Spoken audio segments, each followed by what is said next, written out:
Sige po, magandang umaga po sa inyong lahat. It's good to see you all. Can you all hear me? Narinig niyo ho ba ako? Okay. We thank the Lord for this is the day that He has made for us to worship Him. And hindi pa ho tayo tapos sa ating pagsamba sa Panginoon because this whole day, supposedly, is given to us to magnify the name of our God.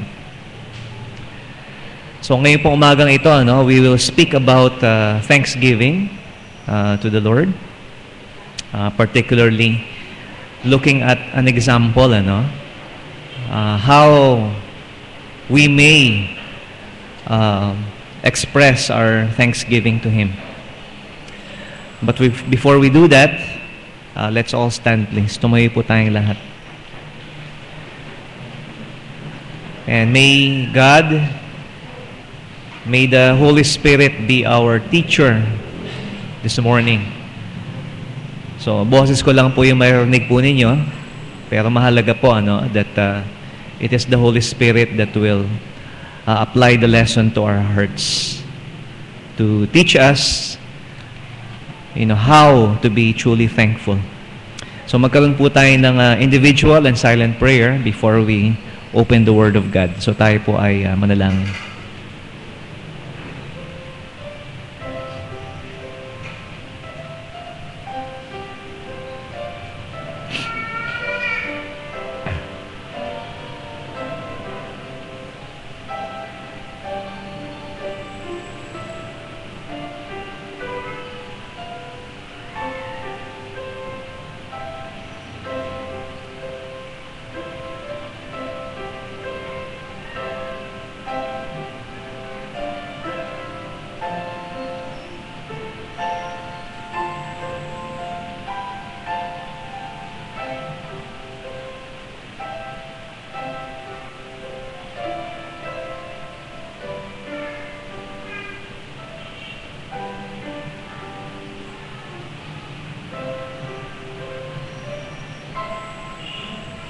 Amen. Habang tayo po'y nakatayo, while we are standing, please turn your Bibles to 1 Chronicles chapter 29. Sa matandang tipan po, in the Old Testament, 1 Chronicles, the last chapter, chapter 29.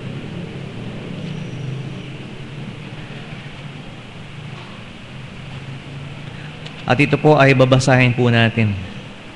We will read this. Medyo may kahabahan po ng konti, so kaya po babasahin po natin hanggang verse 19. 1 Chronicles chapter 29 and hanggang verse 19. So babasahin ko po. Basahin po natin ang salit-salitan. So I will read verse 1, you will read the next verse, hanggang umabot po tayo sa verse number 19. 1 Chronicles chapter 29. Okay, so if you have it, we'll read it just using one Bible, the English King James Bible, para pare-pareho po tayo at we could follow. Okay? 1 Chronicles chapter 29. Basahin ko po ang verse 1. Furthermore, David, the king, said unto all the congregation, Solomon my son, whom alone God hath chosen, is yet young and tender, and the work is great, for the palace is not for man, but for God.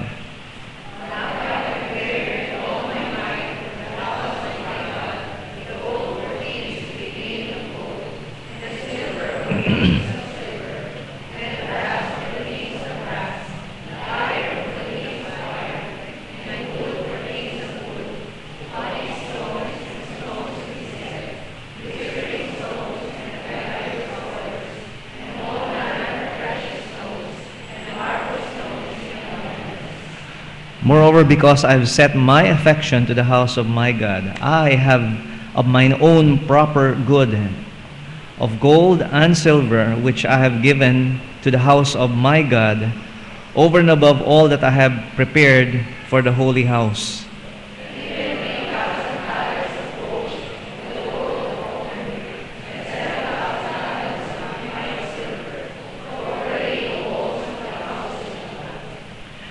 For gold, the things of gold, and silver, for things of silver, and for all manner of work to be made by the hands of the artificers. And who then is willing to consecrate his service this day unto the Lord?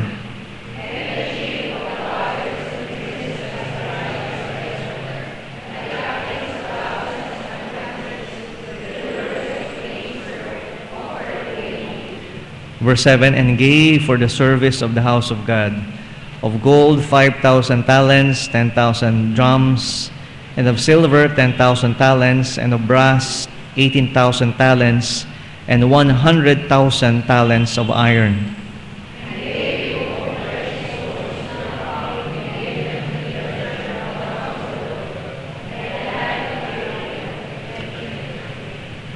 Then the people rejoiced, for that they offered willingly, because with perfect heart they offered willingly to the Lord. And David the king also rejoiced with great joy.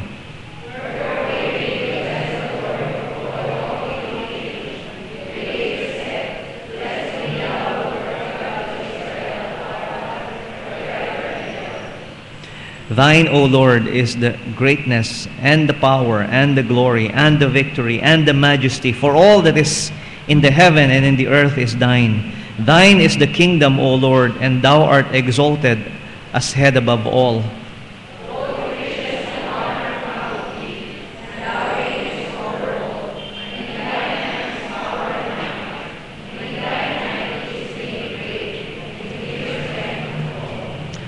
Verse 30, now therefore, our God, we thank thee and praise thy glorious name.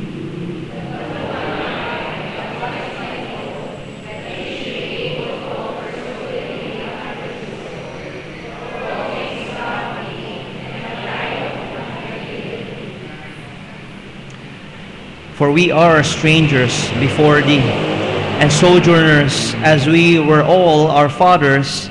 Our days on the earth are as a shadow, and there is none abiding.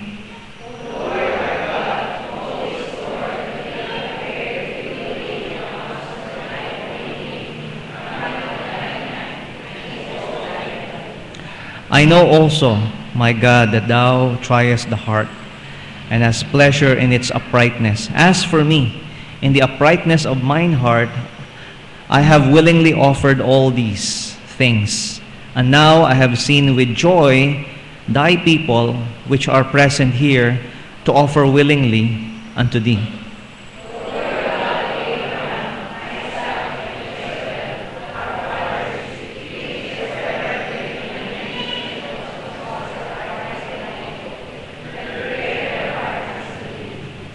Verse 19, altogether please, and give unto Solomon my son a perfect heart, to keep thy commandment, thy testimonies, and thy statutes, to do all these things, and to build the palace for the which I have made provision. Thank you. You may take your seat. I think we did that very well. Thank you. So dito po, makikita po natin ang example how God's people can express our thanksgiving. So last week po, we talked about from the New Testament how to be truly thankful, how to be truly grateful. And of course, we looked at principles, that we need to rejoice, in everything give thanks, always for all things. So the teaching in the New Testament is quite clear, it's quite obvious. So we continue with this theme. So this week is Thanksgiving week, Of course, sa church natin, anniversary, so it's Thanksgiving month. But it's Thanksgiving Day on Thursday, at least on the other side of the world, They're celebrating that. So ang paksa po natin, ang theme, I should say, our theme, yung tema po natin for this Thanksgiving is to rejoice willingly, give thanks to God, who is the same yesterday, today, and forever. You see, David, ito po yung kanyang desire. Ito po yung kanyang ambition. Ito po yung kanyang pangarap na gusto niyang magawa, before the end of his life. Have you ever thought about that? Bago matapos yung buhay ko, kailangan magawa ko ito. This is one of the things that David wanted to do. He wanted to build God's temple. That is his desire. Ang problema po, mga minamahal, God said no. Okay? Yun ang kanyang ambisyon. Makapagpatayo ng isang bahay kung saan sasambahin ang Panginoon. Pero ang sabi ng Panginoon, hindi pwede. Hindi na maibig sabihin ayaw ng Panginoon yung plano niya. But ang sabi ng Panginoon sa kanya, it will be your son Solomon. If you see that, that's even repeated sa chapter 28, okay, and verse 3, but God said unto me, thou shalt not build an house for my name. And this is the reason, 28 verse 3, because thou hast been a man of war and has shed blood. Okay, so siya po ay isang mandirigma. So may standard po ang Panginoon. So hindi naman ibig sabihin palaaway siya, pero that's that is how the kingdom was preserved during the time of David. So siya po ay nakikipaglaban, he is a man of war, and bagamat yun po ay para sa Panginoon pa rin, yet the Lord said, because of that, hindi ikaw, but it is during the time of peace. Yun po ang ibig sabihin ng pangalan ni Solomon, peace. Shalom. And so makikita po natin, that he was not, in a way, he was not worthy. Now, alam niyo po, imbis na magtampo si David, instead of questioning, God's will, instead of feeling bad, alam niyo po, nagalak si David sa kagustuhan ng Diyos. Nagpasalamat po siya sa Panginoon Diyos na mangyayari pa rin yung iniisip niya na magkakaroon ng templo para sa Panginoon. Yun nga lang, hindi niya makikita in his human eyes, sa mata niya, yung fulfillment of that dream. And so, imbes na po si David ay magmukmok, so si Solomon pala, bahala na siya.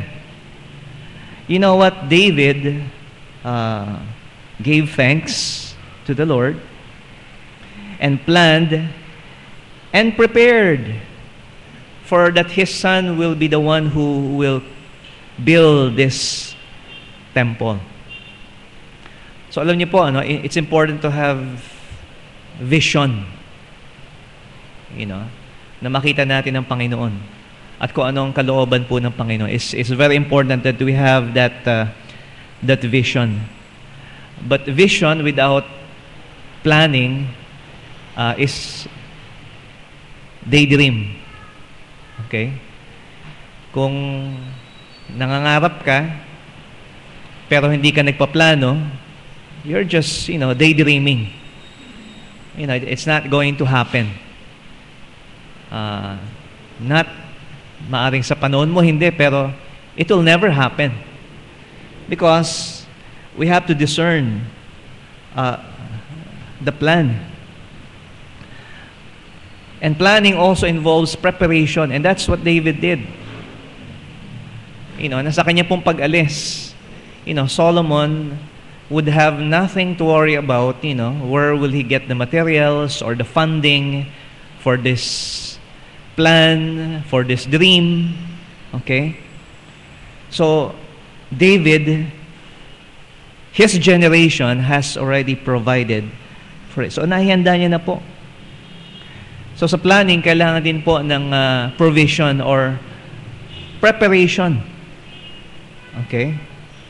Because kung wala akong preparation, if there is no preparation in the plan that we have, at the time of execution, it's going to take away the joy and the willingness. Hindi ba dapat nga matutupad yung pangarap mo? So bakit nalulungkot ka? Because you're not prepared. There's no provision. Di ba? So, halimbawa, di ba? Gusto mo ba mag-test? Yes, gusto ko mag-test. Kasi gusto kong graduate. Plano mo ba na mag-test? Oo. Yeah, plano ko. Nag-aaral ka ba? Hindi. So, habang nagte-test, pinapawisan ka ngayon, di ba? Because you're not prepared. Okay? Plano mo ba mag-preach? Oo, plano ko mag-preach. Nag-aaral ka ba? Hindi. So, it takes away the willingness. Plano ko pero parang ayoko. Okay? Because, I'm not prepared. Okay? Hindi pa naman ako pinapawisan mamaya. Okay? But what we're saying po, is that it's important to have this vision because we said, the Bible says, where is no vision, the people perish. And so we find here an example. Okay? Maybe even a model that we could consider. Na bagamat si David po, hindi niya nakita yung katuparan ng kanya pong pangarap para sa Panginoon Diyos. He planned for it. Okay? He prepared for it. Okay. Thank you po, Brother Willie. Pero papawisan pa rin ako mamaya. Okay. He planned for it. He prepared for it. He had the provision. Okay? And during that time that they were putting together the materials para po dito sa templo na ito, they had joy, and willingness. So, ang dapat po, ang maging focus po natin dito, in chapter 29, is on the attitude of David and of the people. Okay? So, basahin po natin ang maigi. Chapter 28 and chapter 29. Okay? This temple is not for them. It is not for man. Okay? Sabi, the palace is not for man.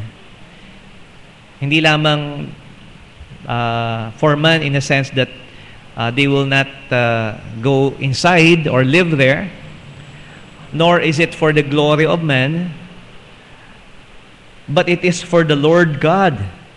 Sabi sa verse 1. And since ito po ay para sa Panginoon Diyos, ito pong palace na ito pong templo na ito, this house is for the Lord, then we need to discern ano ba ang gusto ng Panginoon. What does He want? Because He's the owner.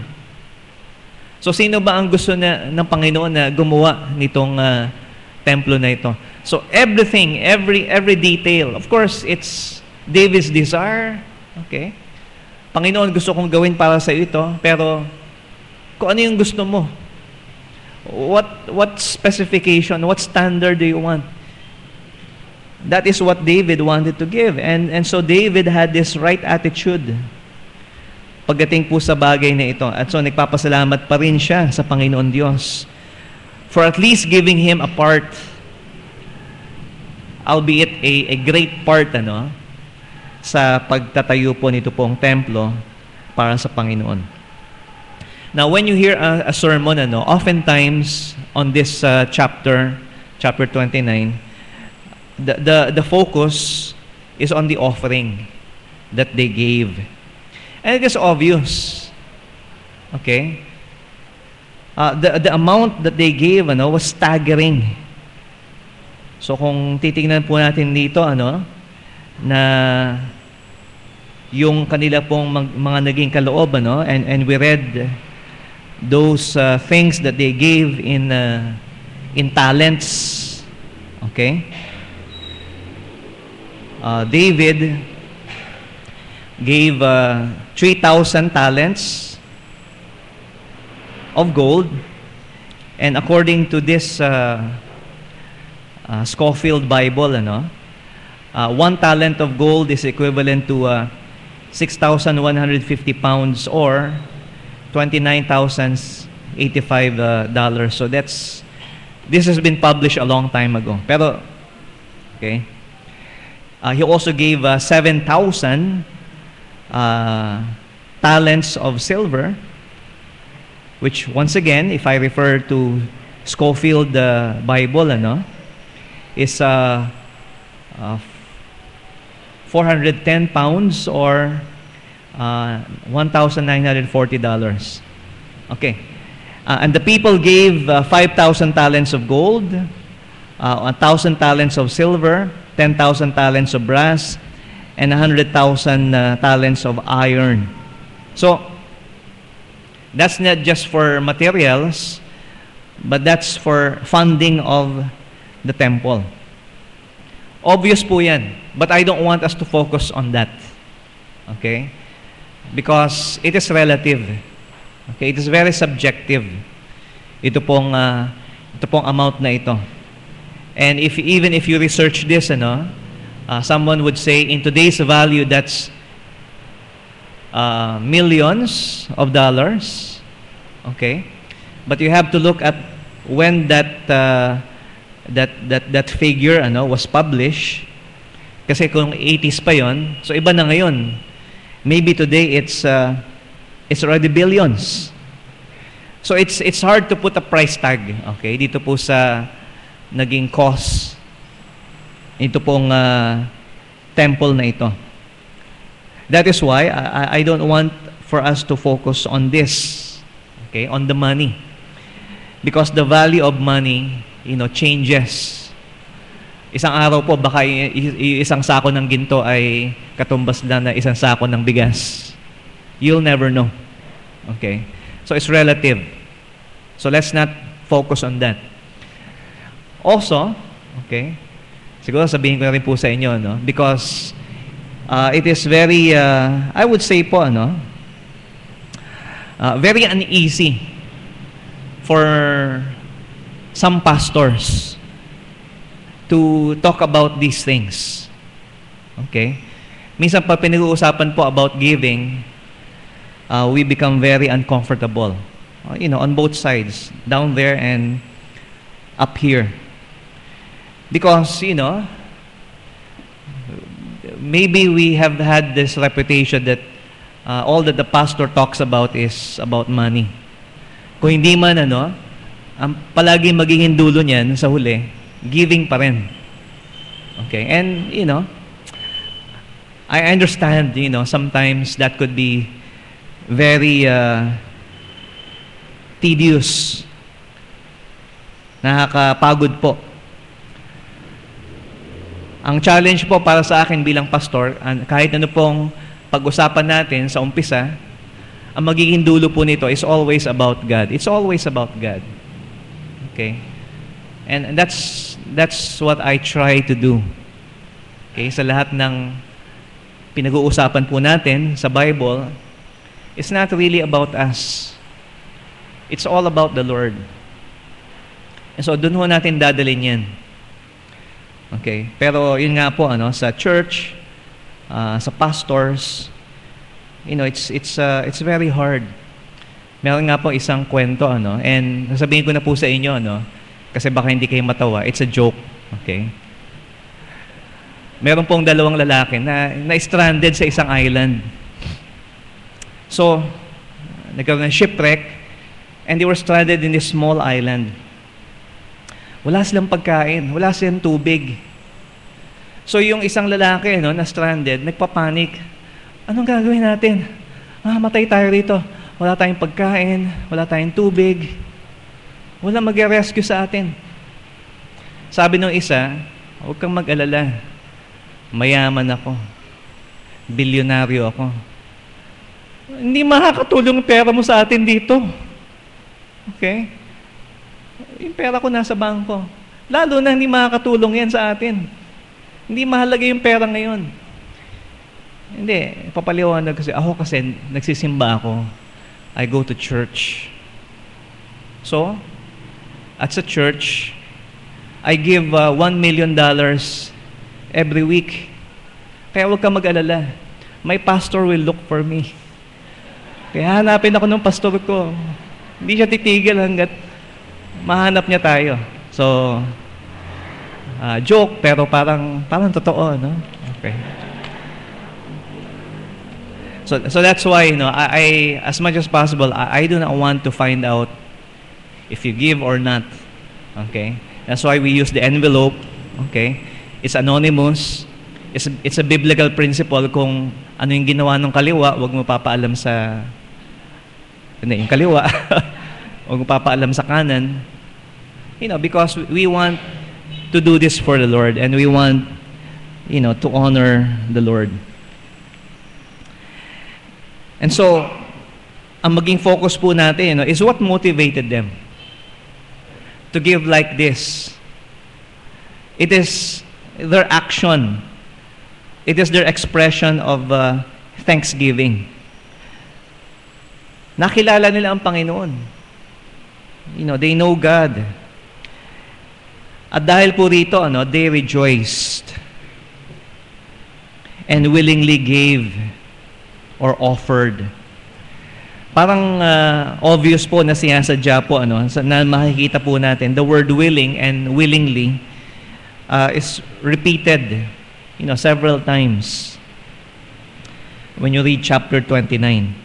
In fact, 7 times, binanggit po yung salitang willing and saka willingly, and offered also 7 times. The word rejoice, maybe even the word glad, is also mentioned about 4 times. And so makikita po natin, we must understand what this is about. Para maintindihan po natin ito, mga minamahal, we have to look beyond what we read, We have to also think about, kanino ba sinulat ito? Para kanino ba sinulat itong 1 Chronicles and 2 Chronicles? So this is Old Testament and this is ancient. And let me just warn you, hindi po lahat ng mababasa po natin in the Bible, especially in the Old Testament, is a pattern for us today. Okay? So marami po mga magsabi, gawin natin yung ginawa nila. Okay, that's good. Okay.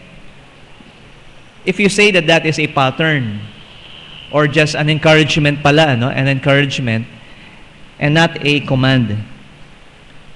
So we have to find what is the principle or the timeless truth.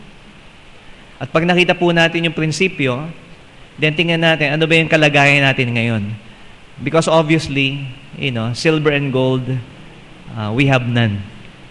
So we have to think about, ano ba yung prinsipyo? What is the timeless truth that we can derive from this example that we can apply here in the present? 1 Chronicles was written by Ezra. Nung panahon po ni Ezra. So therefore, it was written to those people who came back after the captivity in Babylon. After 70 years. Nung 586 BC, the temple, yung sinasabi itong temple na gagawin nila, it was destroyed by the Babylonians. And Ezra writing siguro about 100 years later. Okay, nakabalik na po sila sa Jerusalem. Giba yung kanilang syudad. Okay? Parang Leyte siguro, o Tacloban. Sira lahat. Okay, wala na tira. Bumalik na sila doon.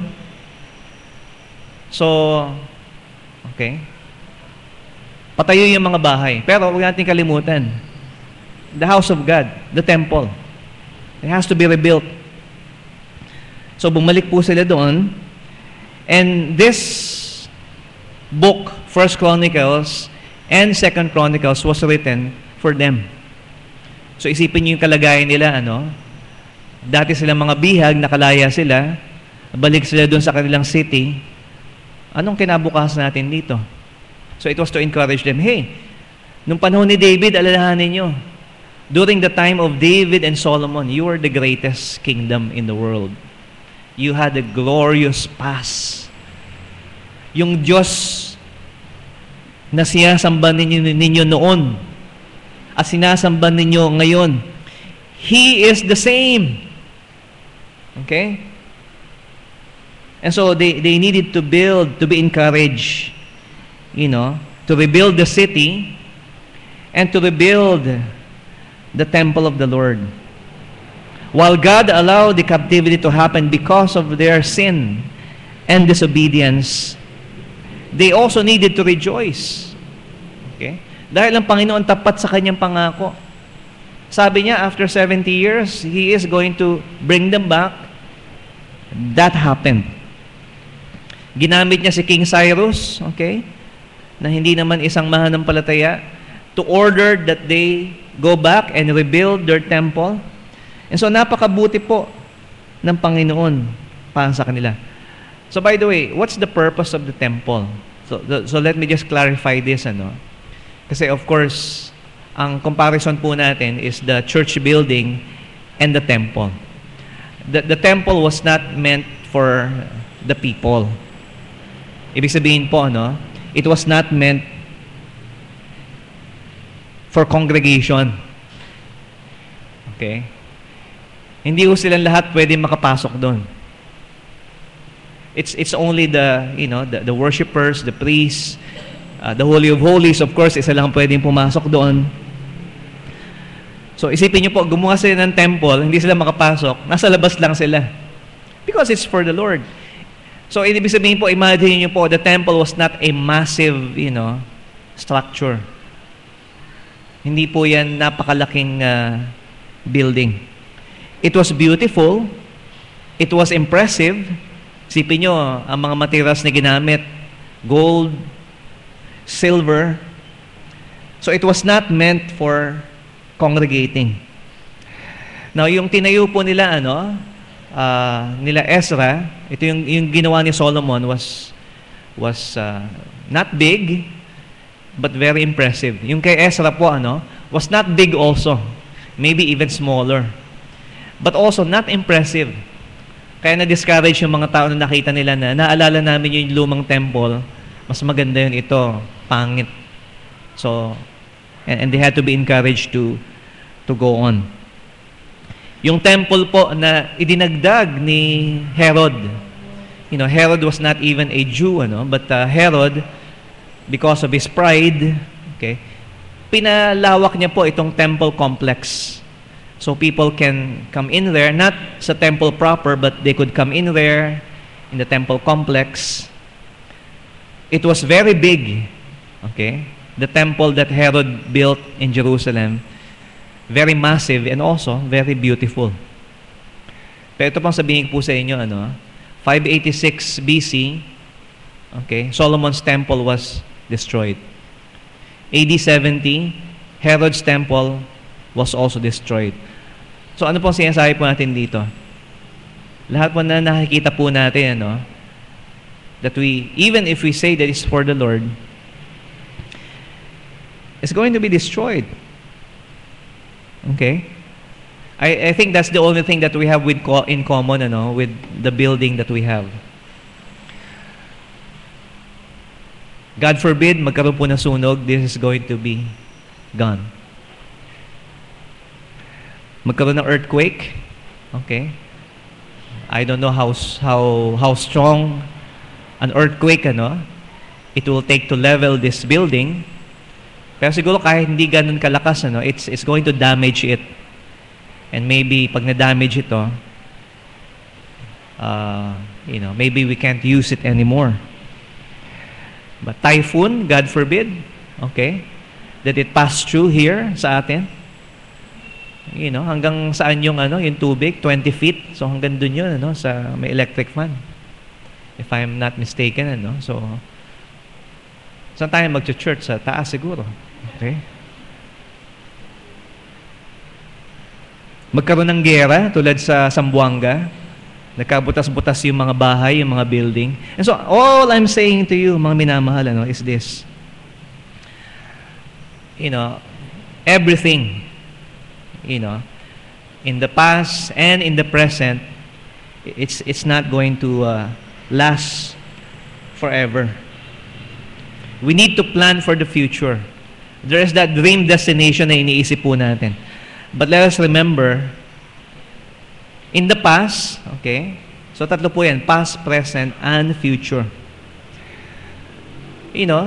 Like Israel, we had a glorious beginning.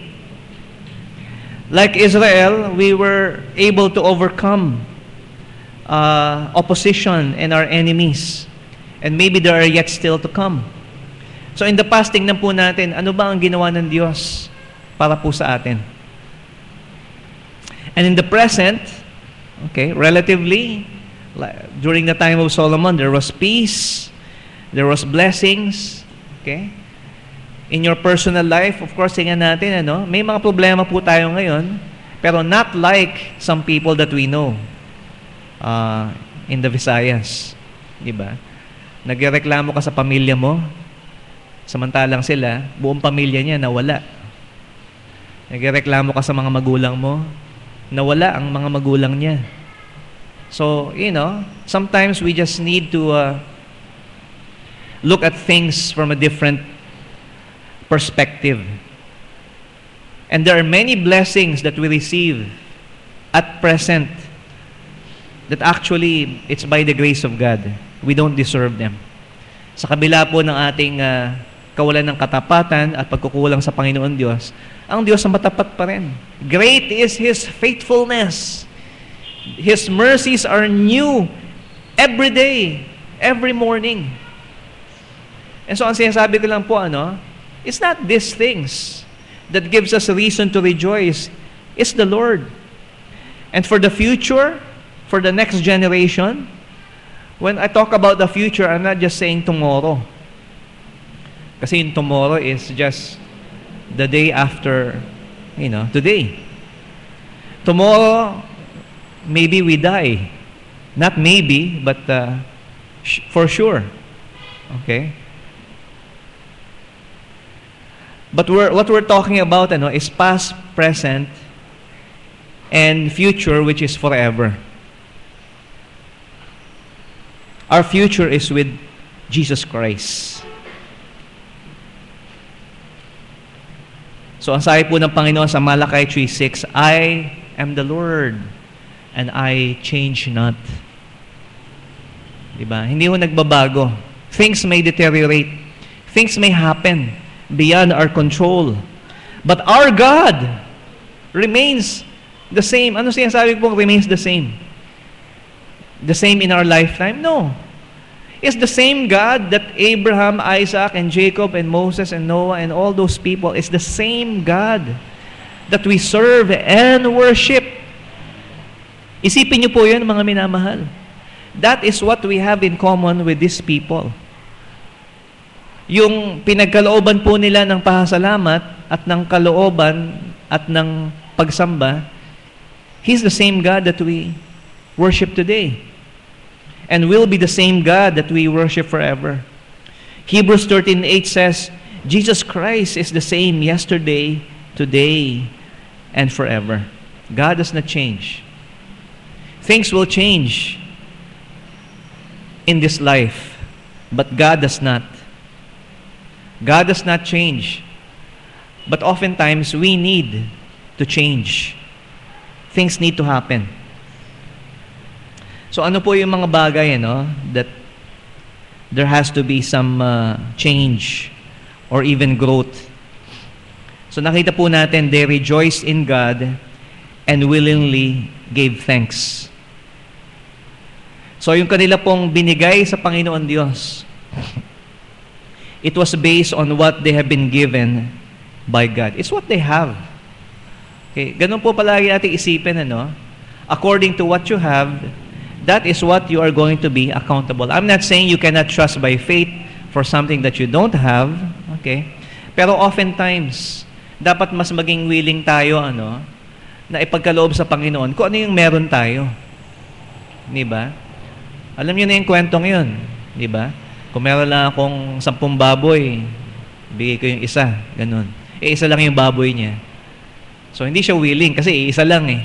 So, all I'm saying is this. It's based, on what you have. And if you're not willing with what you have, don't offer it. Okay? I'm serious. If you're not going to be willing, do not offer it because it's not going to give you any pleasure or any joy. So the temple, it was that they made was based on their condition and ability as the people of God. Okay? So nung panahon ni Ezra, that was the temple that they built. It was not as impressive, but that's what they can do at that time. And God accepted it because supposedly dapat it was their best na binibigay nila sa Panginoon. And so, ang sinasabi po natin, mga minamahal, since it is for God, then we should try to do our best. Because it's the same God that we serve. But based on what we have been given and based on our ability. And at that time, they were able to do that. So it is not designed, so this is not the church. Okay? Lilinawin ko lang po sa inyo, ito pong this place, okay? Mawala man po ito, mabura sa mapa, meron pa rin tayong Las Piñas Baptist Church. Because the church is not the building. It's God's people. Okay?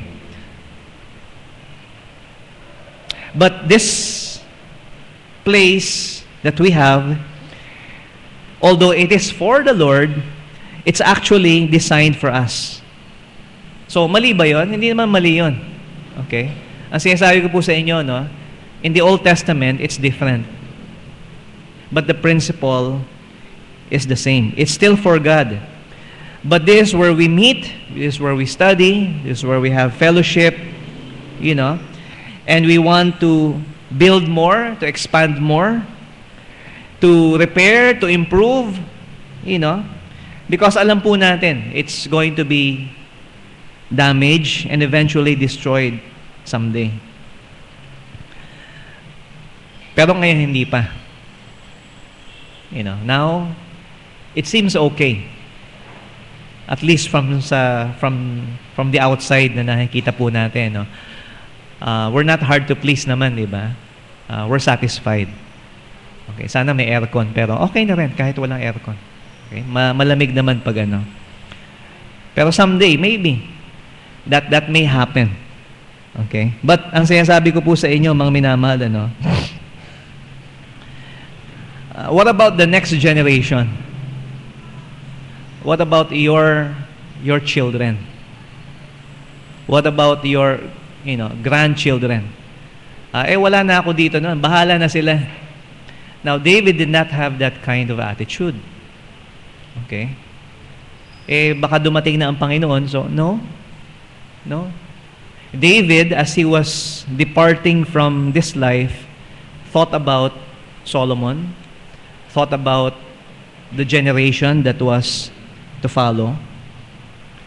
So while we are planning, and we may not even realize, the plans that we did, yet it is necessary for us, like David did, to prepare also.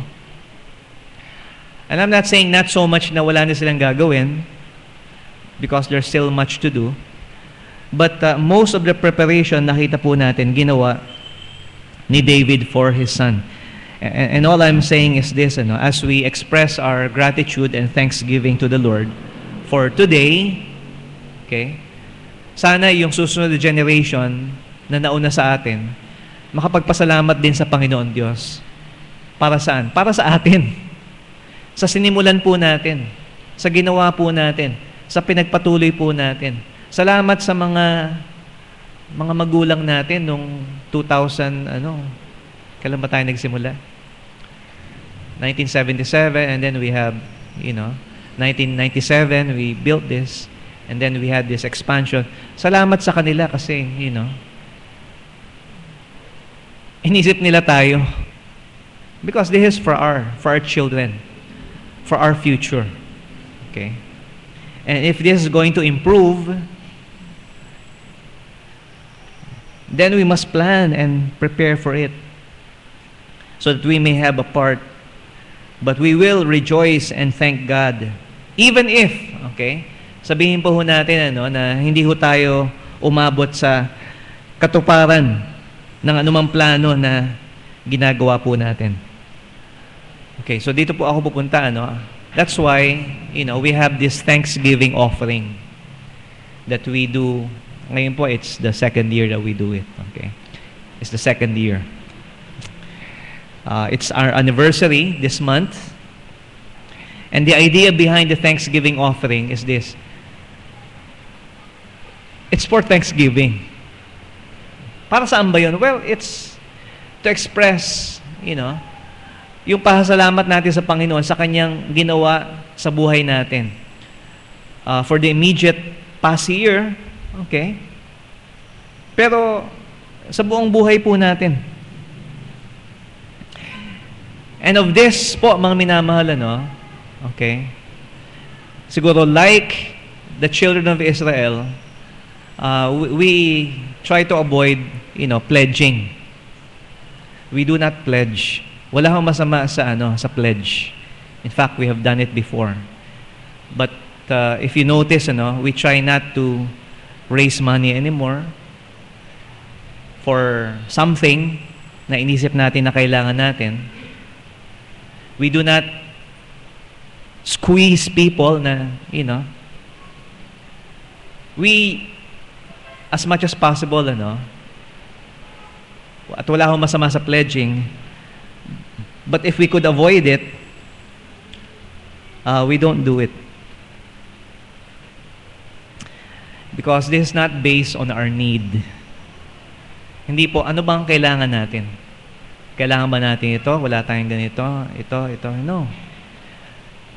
Ang Thanksgiving offering po natin nakabase, who God is. Sino ba ang Diyos? At kung kilala mo ang Diyos, at lumalago ka sa iyong pagkilala sa Panginoon Diyos, you will be thankful. At yung pasasalamat natin sa Diyos, hindi ho pwedeng salita lang at walang halaga. Kaya nga po sa Thanksgiving, andun yung thanks at saka giving. Hindi lang thanks.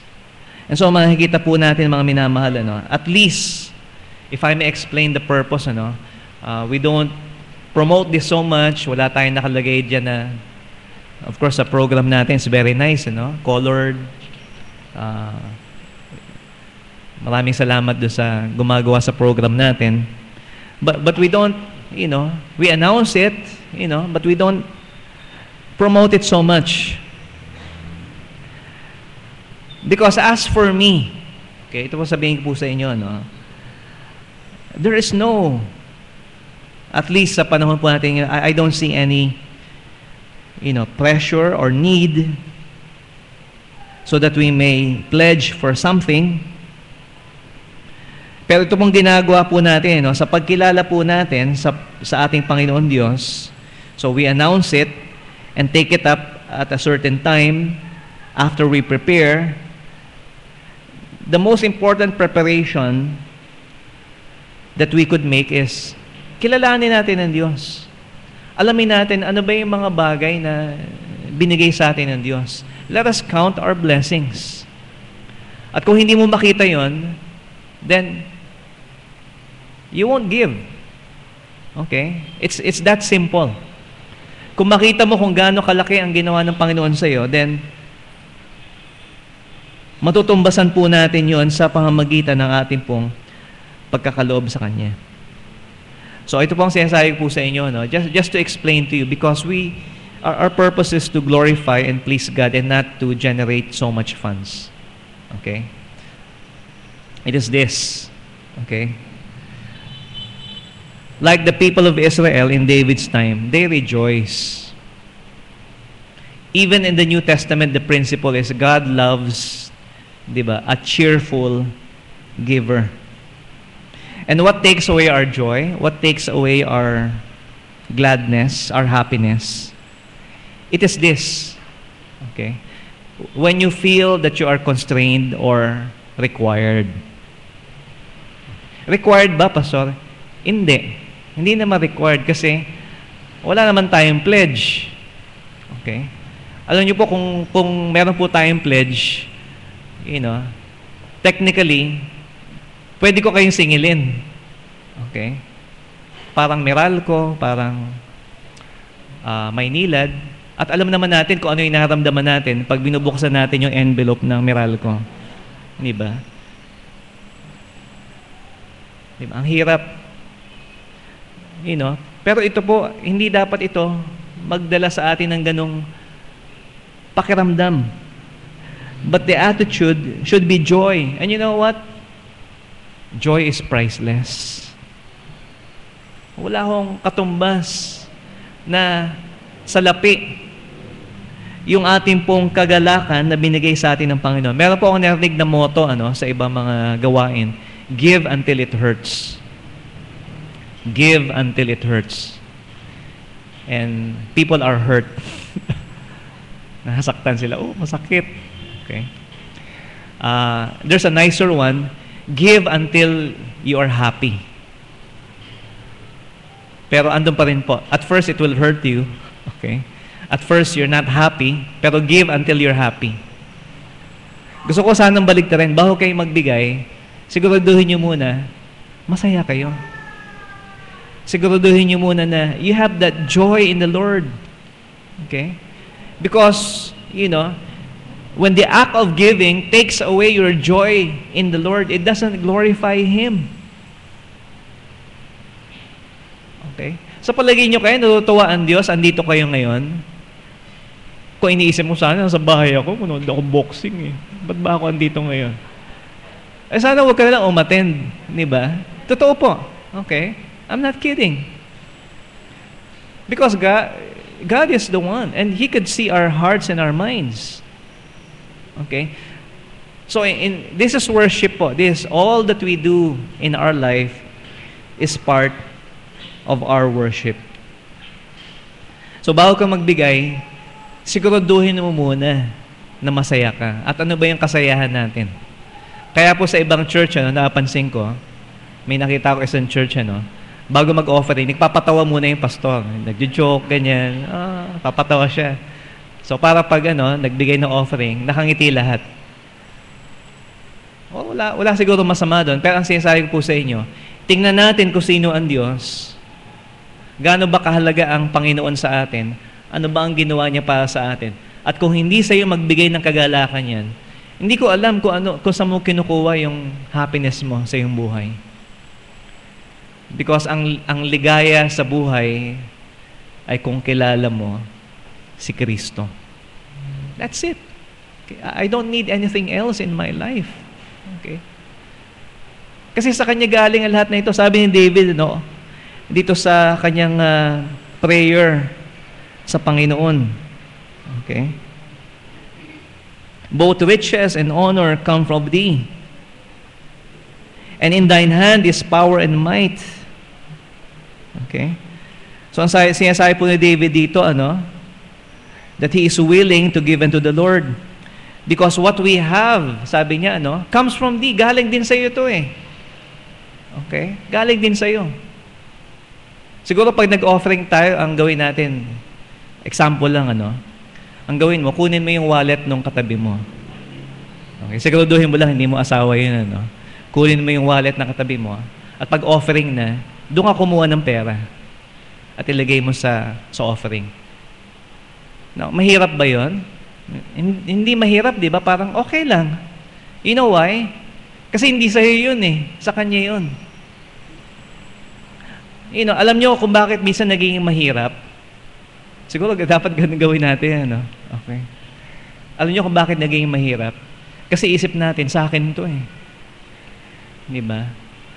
No, isang gabi, parang nawala yung wallet namin. Naku, ang sakit sa sa kalooban. Saan ba napunta yung wallet? Pero kung isipin mo, kanino ba yun? Sa Panginoon yun eh. Kung nawala, di kinuha niya, so it is well with my soul. So, the reason why we feel bad, every time we give is because isip natin, sa akin kasi to eh. Hindi. Galing sa Panginoon yan. Hindi sa'yo yan. It comes from the Lord. And so, mga minamahal, my challenge for you this morning is like, we have this example po, of David and Israel. Like them, let us count our blessings in the past and in the present and what we will have in the future. Know the Lord and see what He has done for you. Okay, wag po natin masyadong iisipin na ito ay para dito, ito ay para sa it's all for the Lord. So papaliwanag ko lang po sa inyo how I decide on some things. Okay? At siguro ganun din sa church. Sana maintindihan niyo rin po paano natin nahalaman yung kalooban sa isang bagay? Sa akin po napakasimple If I don't have money, it's not God's will. Okay? Gusto kong bumili niyan. Okay? May pera ka ba? Wala. So, siguro hindi kalooban ng Panginoon. So therefore, either you pray about it or you just wait. You wait. Huwag yung mangungutang ka, di ba? Kasi, no. Alam ng Diyos kung ano yung pangangailangan mo. And I think in the church, it's also the same. Okay? We try not to do things, okay? Naku, alam natin wala tayong pera, wala sa budget po natin, we don't do it. Okay? I think that's sound, I think that's also how you should live in your family. Pero kung wala, okay, kung hindi kalooban ng Diyos, maybe ang kalooban ng Panginoon, you wait. And it's not going to fall down from heaven, okay? But maybe it's God's will for us to set aside, in times na tayo po ay, nakakaluwag, di ba? Sagana, okay? Tayo po ay nagagalak. That's the time that we, think about the blessings na binigay po sa atin ng Panginoon. So, here in the church, for the education of our members and those who attend and who support this ministry, hindi ho natin inuubos lahat. Okay? I know in some churches, sometimes they only receive so much that pagdating ng next week, wala na, ubos na. Okay? So they depend on weekly talagang kailangan. Pero sa atin po, we try as much as possible. Kahit kaunti mo, yung tinatanggap po natin, we somehow set aside, a small portion. Okay? Hindi ibig sabihin mayaman tayo. Ang sinasabi lang po natin, mga minamahal, is this. Because we have a dream. Because we have a plan. And we need to prepare for that plan. But the manner in which we do it is this. So kaya nga po, the Thanksgiving offering is for that. Okay? Kung tayo po ay nagagalak, kung tayo po ay nagpapasalamat sa Panginoon Diyos, kahit sabihin po natin hindi natin nakikita yung pangangailangan, it's not about the need.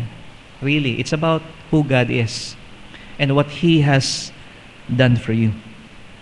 So kaya nga po mga minamahal, when we support this ministry, hanggat maaari po, I want you to be happy. Okay? Gusto ko po, hindi nyo maramdaman. Hindi nyo nga naramdaman siguro, but we're doing that. We're setting aside. Okay? Pero isa lang ang bagay gusto ko maramdaman nyo. You should be happy.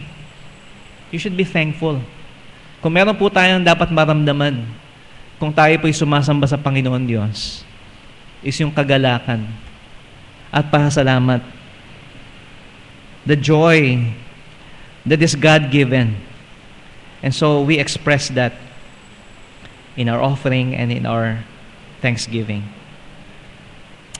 So tayo po ay manalangin. Maraming po salamat sa iyo, Panginoon Diyos.